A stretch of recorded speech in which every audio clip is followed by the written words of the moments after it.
Hello, my name is Jean Coleman, and I'm a program manager at CalOSBA, overseeing many of our grant programs.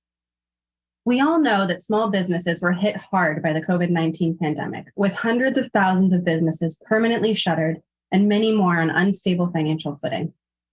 In 2021, small business revenue in California dropped more than 30%, with the hardest hit sector, leisure and hospitality, down over 70%. It's been a very long and difficult 3 years for many of us. Our lives have changed in dramatic and permanent ways.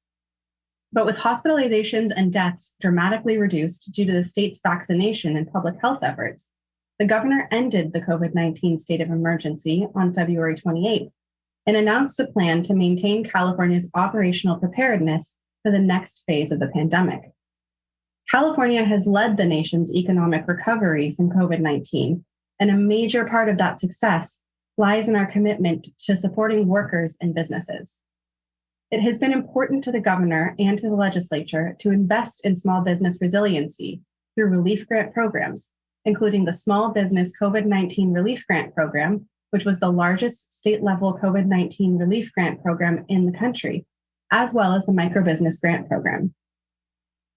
Even though the state of emergency is over, the governor and the legislature are still committed to mitigating ongoing impacts of COVID-19, including through a commitment to ensuring a strong and resilient workforce. Even now, new policies give workers the time they need to take care of themselves and their loved ones. To this end, COVID-19 supplemental paid sick leave was reestablished in Senate Bill 95 and then extended in Senate Bill 114. These laws required employers with more than 25 employees to cover COVID-19 supplemental paid sick leave through December 31st, 2022, for workers who got sick, had to quarantine, or had to care for a family member. These laws demonstrate a commitment to the health and safety of California workers as part of COVID-19 recovery. But we know that small businesses also experienced financial strain to provide that supplemental paid sick leave. Assembly Bill 152, authored by the Committee on Budget and Fiscal Review, established the California Small Business and Nonprofit COVID-19 Supplemental Paid Sick Leave Relief Grant Program and authorized $250 million to help offset those costs. The program is housed within CalOSBA, and its goal is to assist qualified small businesses and nonprofits with between 26 and 49 employees. Employers with payroll records showing how much they spent on paid sick leave related to COVID-19 may be able to recoup those costs through the program. The program is due to launch this spring, and we know a lot of business owners are anxiously waiting for it. So stay tuned to our website for more information very soon. It's an example of how California finds ways to balance direct and substantive support to our small businesses, along with workplace protections for employees in the face of public health threats. Next up, you'll hear my colleague, Shalawn Garcia, speak more about COVID-19 recovery as it relates to small businesses. Thanks, Jean. I'm Shalawn Garcia, and I head the team that administers these programs. CalOSBA has been the office responsible for many of the large-scale direct relief grant programs, like the COVID-19 Supplemental Paid Sick Leave Relief Grant Program that Jean just described. We're proud to have distributed more than $4 billion in direct relief to more than 500,000 small businesses over the past 3 years. But with so many employees back in our regular workplaces, we know that employers still have obligations to their employees to minimize the risk of COVID-19 infections. We also want to point out that there are several new post-emergency regulations that are still in effect, and that small business employers must be careful to observe. The regulations include Assembly Bill 2693, Assembly Bill 1751, and the COVID-19 Prevention Non-Emergency Regulations. Assembly Bill 2693 was authored by Assemblymember Eloise Reyes.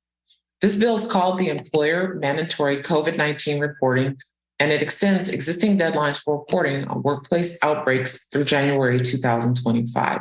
The mandatory reporting of COVID-19 is an essential piece of our collective pandemic response, and it has proven invaluable to keeping workers safe and has saved countless lives. Assembly Bill 2693 requires employers to notify workers of any workplace exposures so they can take the necessary steps to protect themselves and their families.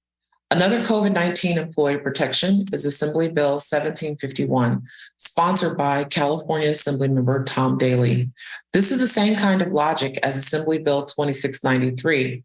It extends the protections created by Senate Bill 1159, workers' compensation for critical workers, by 1 year, and it goes through to January 1st, 2024. This affects a limited group of employers, but we have to remember that the first responders, such as peace officers, firefighters, emergency medical technicians, and hospital personnel, continue to contract the virus at a much higher rate than the average Californian. These critical workers are still interacting with numerous individuals and are at a higher risk for contracting COVID-19. In fact, studies have found that 42% of COVID-19 claims were filed by workers in frontline occupations like healthcare workers. For most small business employers, the most important new set of regulations is the COVID-19 prevention non-emergency regulations, overseen by the Occupational Safety and Health Standards Board. These regulations took effect in January 2023 and will remain in effect for 2 years after the effective date. The most important parts of the COVID-19 prevention regulations include the following important changes. Employers are no longer required to maintain a standalone COVID-19 prevention plan. Instead, employers can include their COVID-19 procedures as part of their written injury and illness prevention program. Employers must do the following: provide effective COVID-19 hazard prevention training to employees, provide face coverings when required by the California Department of Public Health, and provide respirators upon request, identify COVID-19 health hazards, and develop methods to prevent transmission in the workplace. Investigate and respond to COVID-19 cases and certain employees after close contact. Make testing available at no cost to employees, including all employees in the exposed group during an outbreak or a major outbreak. Notify affected employees of COVID-19 cases in the workplace. Maintain records of COVID-19 cases and immediately report serious illnesses to CalOSBA and to the local health department when required. Employers must now report major outbreaks to CalOSBA. As Jean explained, COVID-19 prevention regulations no longer require employers to pay employees while homesick with COVID-19 from work, unless mandated by private company sick leave policies. These 3 years have been tough, and we at CalOSBA saw that impact up close. Employers have had a lot to carry, especially as small businesses, where even small-scale disruptions can have devastating results. But the fact is that California's COVID-19 death rate was among the lowest in the nation. Our gross domestic product, or GDP, grew faster than the national GDP between 2019 and 2022. California consistently makes choices that are both and, not either or, and we demonstrate that this kind of reasoning works in the real world. This is Terralyn Gray, Director of CalOSBA, reminding you that supporting small strengthens us all.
Hello, everyone. I'm Michelle Radman, Deputy Director of CalOSBA. I want to thank you all again for joining us and allowing us to share policies that are so critical to our small businesses. Today, I will be going over 4 policies that impact how California employers operate their businesses and that also represent our state's values and culture, values that insist on fairness for all and strong worker protections. The 4 policies I will be covering are Assembly Bill 1287, which addresses price discrimination on gender, Senate Bill 1162, which addresses employment, salaries, and wages for pay equity, Senate Bill 972 addresses the California Retail Food Code, and Senate Bill 1126, which addresses the expansion of CalSavers retirement savings. On September 27th of last year, Governor Newsom signed a measure to underscore California's commitment to pay equity and supporting women. This set of measures included Assembly Bill 1287, authored by Assemblymember Bauer Kahan, which prohibits the discriminatory pink tax on products marketed to women. The phrase pink tax refers to the fact that products marketed to women are frequently priced higher than the comparable products marketed to men. For just one example, companies and retailers used to mark up the price on pink shavers that are specifically designed to be marketed to women. Even if the price is just marginally higher, if you calculate all the hidden pink taxes that women pay at the cash register, then it adds up to an unfair burden for many women. For many years, this burden was not only unfair, but unrecognized by consumer regulatory agencies. That's no longer true in California, and we can be proud of this law because it hits to the core of what it means to build a California for all. It's one step in the right direction in minimizing the inequities that women face on a daily basis and a true representation of our state's values about basic fairness. But we know there is much more work to be done, which takes me to Senate Bill 1162, authored by Senator Limon. Despite the progress we've made, the gender pay gap persists, which results in billions of dollars in lost wages for women in California. I want to remind us that women still only make 88 cents to every dollar earned by a man, and that gap is even greater for women of color. Senate Bill 1162 builds on a measure previously signed by the governor in 2020, which will increase the transparency requirements. This law requires the disclosure of salary ranges on jobs listed so that job seekers will have access to the salary information. By making the salary range for a job public, the employer gives candidates the opportunity to see how their salary offer compares to the minimum and maximum salary for that position. This way, people are paid based on the advertised value of the work to be done, but not based on who they are. This is how the law holds businesses more accountable to fair pay practices and will improve pay equity amongst not only women, but also people of color, LGBTQI+, and other minority groups that have far too long been shortchanged on wages behind the scenes for the same title and same level of work. Again, both of these laws are pivotal to increasing the equity for all in our state and reflects the Californian insistence that our laws and practice reinforce basic fairness. Moving on to Senate Bill 972, authored by Senator Gonzalez. We know and have come to love our local street vendors. They absolutely bring a sense of home, culture, and definitely some of the tastiest foods in our state. More importantly, they are impactful drivers to California's small businesses, community, and economy. This law makes it easier for street vendors to obtain local health permits, creating more accessible pathways to starting and growing their business. It also now allows cottage food operations to sell home-cooked foods directly to the public, and a micro-enterprise home kitchen allows an individual to operate a restaurant in their private residence. This may not sound like an equity measure on the face of it, but it supports a low capital entry point to entrepreneurship for people who might not have the means to go straight to a leased storefront or even a commercial kitchen. This is why it's a momentous step forward for our state's entrepreneurs and creates more equitable access to this industry. Remember, shopping and dining local gives 2/3 of every $1 back to the community, and street vendors will undoubtedly be a driving force in their local economies. Lastly, we want to bring small business employers up to speed on Senate Bill 1126, authored by Senator Cortez. Existing law has already created something called CalSavers Retirement Savings. The state provides an easy-to-operate portal to allow employers of all sizes to allow their eligible employees to contribute a portion of their salary or wages to our retirement savings program account. Workers can opt out of the program, but that's their choice.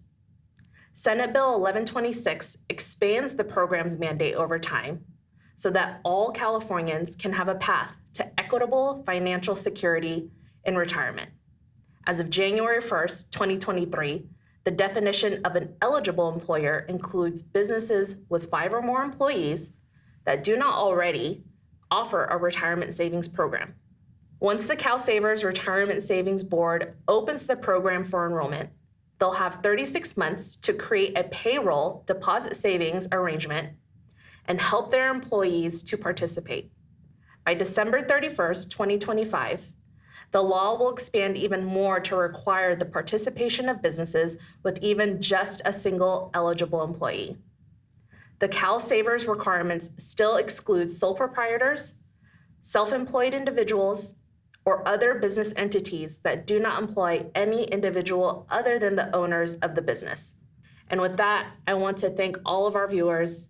If you're one of our valued partners, thank you for your ongoing input into how to make California a better place to grow, manage, and scale small businesses.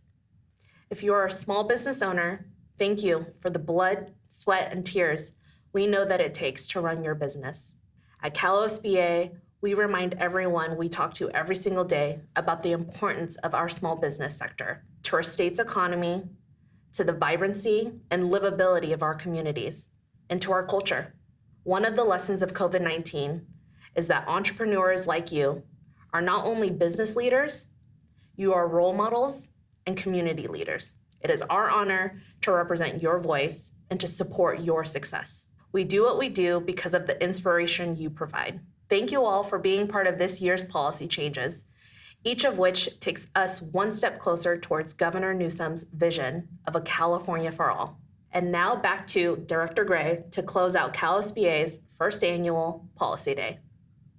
This is Terralyn Gray, Director of CalOSBA, reminding you that supporting small strengthens us all.